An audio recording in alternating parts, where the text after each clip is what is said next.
Maayong adlaw. Karon, nakakatakot po ang hula ni Rudy Baldwin. Tungkol po ito sa artista at mga vlogger na kung saan ito ay nag-viral din, no? Grabe po. Nagkalat po ang video po ni Rudy Baldwin po sa social media. Marami pong nag-post nito. Sa lahat ng nag-request sa amin, no, kung sino po ba daw ang mamamatay ng mga artista at vlogger, dito si kaibigan, guys. Nakakatakot. Politiko. May napaabot po si kaibigan dyan, politiko, guys, na mayroon po talaga magsasuffer po dahil sa kalusugan, dahil sa sakit, dahil sa karma na kanilang matatamo. Alam po nyo, guys, kapag ang tao na sobra-sobra na po ang kanilang ginagawa sa taong bayan ay mayroon talaga kalalagyan. Kaya sa lahat na nag-request sa amin tungkol po ito sa hinulaan ni Rudy Baldwin, no? Hindi ko inaasahan na pasahan po tayo ng link, mga video, mga post ni Rudy Baldwin. Kaibigan, mayroon po nga nagpaabot sa atin tungkol po ito sa prediction ni Rudy Baldwin sa 2026 na mayroon po ng mga vlogger na papanaw at artista. Ano po ba ang masabi po nyo dito? Kasi may nagpaabot sa atin, baka kilala po daw ninyo. Oh, tama po si kaibigan. Respetuhin po natin, guys, ha. Sabi natin, kaibigan, hindi pwede pangalanan po yan kasi delikado ka. Salamat po, kaibigan. Pero itong ipinapaabot ni Rudy Baldwin, sa tingin po ninyo, magkatotoo kaya ito? Ito ang sabi ng ating kaibigan, guys. Kung vlogger, totoong mayroon. Alam po ng ating kaibigan kung ano po ang ibig sabihin ni Rudy Baldwin dito. Ano po, kaibigan? Sino po ba sila? Ha? Ay nako, yung mga vlogger na tumitira sa mga politiko, na mag-ingat po talaga tayo, guys, kasi napaabot na po ito ng ating kaibigan noon pa, no? Na mayroon po talaga sa 2026 napakaraming mga mamamatay dahil po sa pakikialam ba sa ibang mga tao na kanilang ginagawa. Huwag po natin personalan para hindi po tayo mapapahamak.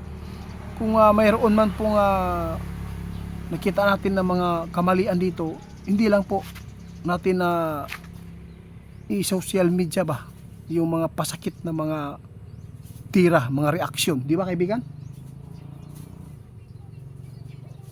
Totoo po talaga daw yan, guys. Kasi sabi ng hula ni Rudy Baldwin, posibleng mamamatay sa live. Kaya ito po ang tandaan ninyo. Sinabi ng ating kaibigan noon pa na mayroon talaga yung mga reactionist, no? Hindi natin alam kung alin dito yung mga panig po ba kay Duterte o panig po ba doon sa kalaban. Basta mag-ingat po ang mga vlogger na nagre-reaction ng hindi maganda na ipinalabas sa social media. Mag-ingat po kayo. Malapit-lapit talaga ang kamatayan nyo dyan. Di ba, kaibigan? Oo. Tungkol sa artista, guys, sinabi po ni Rudy Baldwin na 3 daw na artista pwedeng pumanaw. Pero si kaibigan mismo ang magbigay po ng dagdag na prediction dyan, kaibigan. Ha? Ano po?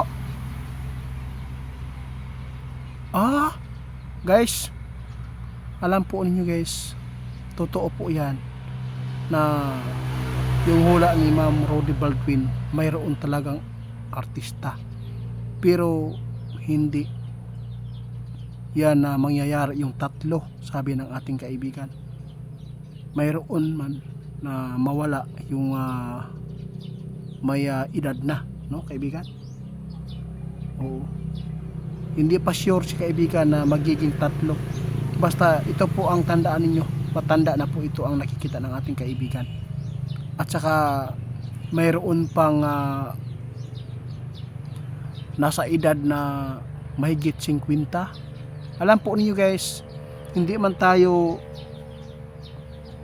magbigay ng pangalan. Pero alam na po ninyo kung alin dito ang tinutukoy ni Roddy Baldwin. Sinabi po ng ating kaibigan, pakinggan po ninyo.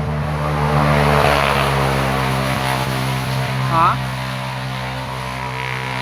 Kaya pala guys, napaabot ni Ma'am Roddy Baldwin. Pasensya na po ha. Talagang mayroon pong ipinapaabot si kaibigan. Ito siguro yung nakita ni Ma'am na sali na po ito sa prediction niya. No, alam po niyo hindi ko na pangalanan ha. Kasi mayroon pong nagkasakit hanggang ngayon hindi pa na gumaling. At saka balita ngayon ay bumalik sa hospital at bumalik po ang kanyang sakit. Alam na po niyo niya kung sino.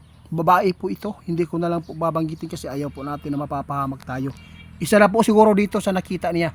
Dahil po siguro sa no, pasensya na po kung binisto ng ating kaibigan kung sino po. Basta sinabi ng ating kaibigan, mayroon po talaga dito papano na matanda. Pero pangarapin po natin at pagsikapan natin na ipanalangin po yung lumalaban po ng sakit ngayon ha. Sana po ay hindi po isa dito sa hinuhulaan ni Ma'am Roddy. Kaibigan, salamat ha. Ay meron pa tungkol sa politiko kaibigan, sinabi po ninyo. Ito po ang totoo guys. Ha? Kung hindi mag-ingat po ang mga tao dito sa yung mga politiko ngayon, maraming patayan ha. Mag-ingat po ang mga politiko na nasa posisyon na mayor, vice mayor at